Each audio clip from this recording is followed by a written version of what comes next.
And it can be a bit of a dance. For example, on a simple form, you bring your hands to your heart and take an inhale, and then you exhale. And you inhale, raise your hands overhead, keeping your palms pressing. And then you exhale and bring your hands back to your heart. So it can be very simple from a seat. It can be simple from a standing poses. And then we start to build maybe a little more complexity in the poses. So before you know it, you are inhaling and balancing, and then you're exhaling and grounding. You're inhaling and expanding like in a warrior two, and then you're exhaling, bringing your hands behind your heart and bringing your shoulder down to your knee in a humble warrior. And then you go from the next pose working with your breath.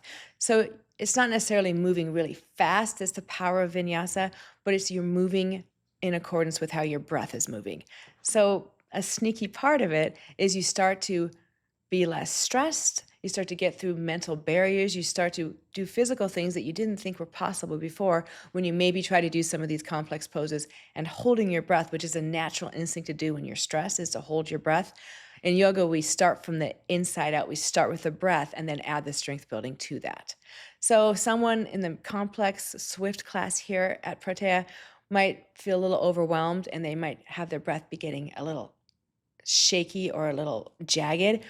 I always encourage that student, take child's pose, get down to your hands and knees, find your breath again. You're still practicing.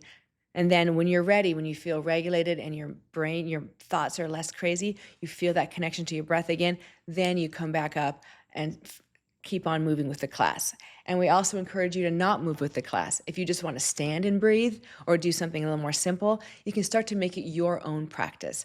You don't have to know the name of every pose. It's really just that distillation of energy and judgment of yourself, not keeping up with anybody else, keeping up with your thoughts or what you should or shouldn't do. It distills it down to you're finding your breath, that strong breath. You're moving your body to the rhythm of that breath.